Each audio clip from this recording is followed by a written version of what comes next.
सामर्थ्यवान निर्देशक के हाथ में सिनेमा समाज का वह दर्पण है जो सच्चाई को सीधे सपाट तरीके से पेश करने का साहस रखता है। ऐसा ही एक सच सामने आया है फिल्म द केरल स्टोरी में। मुद्दा गर्म है और बहस ज़रूरी।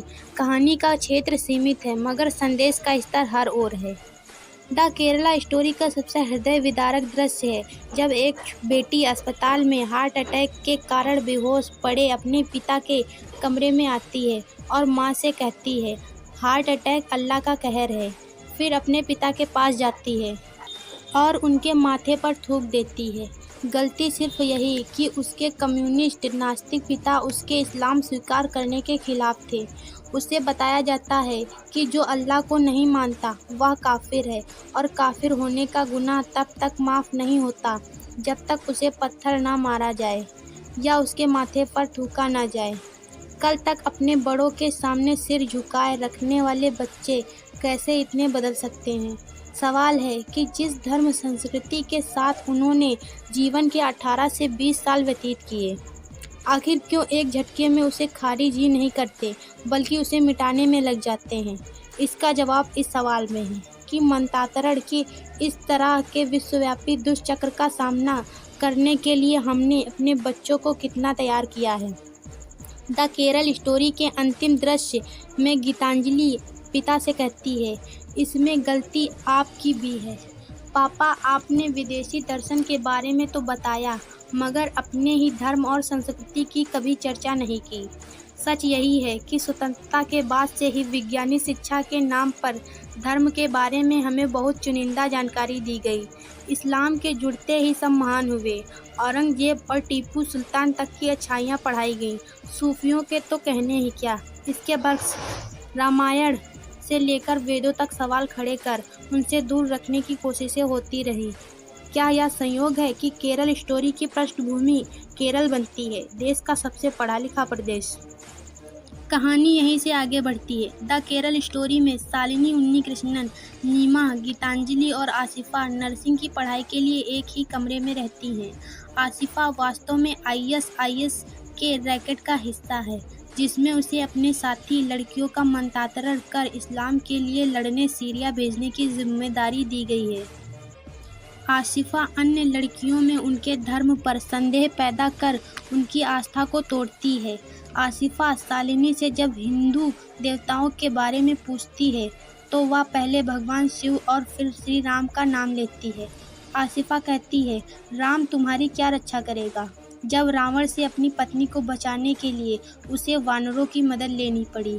कितना कमज़ोर है तुम्हारा शिव। अपनी पत्नी के मरने पर उसकी डेड बॉडी लेकर पूरे भारत का चक्कर लगाता है। वह कहती है, कैसा है तुम्हारा देवता जो हर लड़की के साथ रासलीला करता है और डरकर अपना ही राज्य छोड़कर भाग जाता है। वह कैसे तुम्हारी रक्षा करेगा। शालिनी चुप रह जाती है। उसे अपने धर्म के बारे में, भगवान श्री राम, श्री कृष्ण और भगवान शिव के बारे में तो कुछ पता ही नहीं है। तो वह अभिभूत होकर अल्लाह के सर्वशक्तिमान होने के दावे को सुनती रहती है। दिवाली के एक दृश्य में जब इसके रीति रिवाज के बारे में पूछा जाता है तो वह कहती है, बस यह फेस्टिवल है। बचपन से ही कभी पूजा रीति रिवाज का अनुपालन नहीं किया। गौर करें कि किस तरह दशहरा, श्री राम नवमी, सरस्वती पूजा, गणेश पूजा पर मेले हावी होते गए और रीति रिवाज कमज़ोर पड़ते गए। वास्तव में अपने धार्मिक उत्सवों को भी हमने बच्चों के लिए तमाशे में बदल दिया। कैसे उम्मीद कर सकते हैं कि वे एक संगठित वैचारिक आक्रमण से खुद को बचा पाएंगे।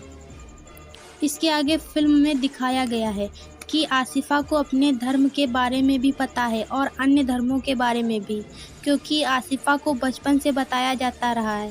शालिनी और गीतांजलि के लिए अपना धर्म बस मजाक है, लेकिन गौरतलब है कि नीमा को प्रभावित करना आसिफा के लिए आसान नहीं होता। वह जब कहती कि गार्ड का बेटा जब सूली पर लटकाया जा रहा था वो तुमको कैसे बचा पाएगा, तो नीमा उस पर एतराज़ करती है और उसे गार्ड के बारे में ऐसा कहने से रोकती भी है।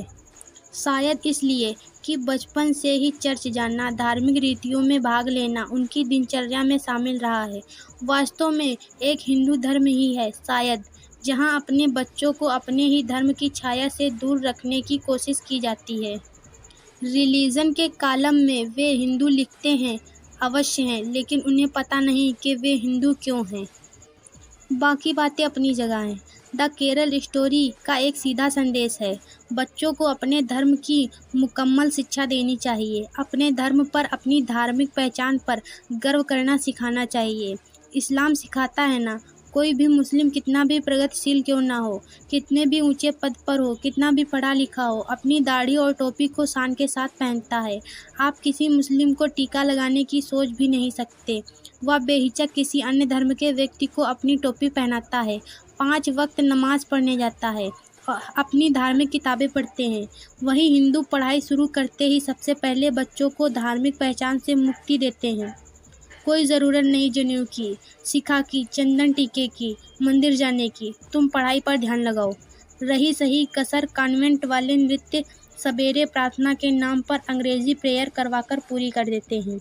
जाहिर है जब ये बच्चे युवा होते हैं तो उन्हें अपने धर्म के बारे में कुछ पता नहीं होता है। उनकी आस्था अज्ञानता के कच्चे धागे पर टिकी होती है, जो किसी आसिफा द्वारा जरा सा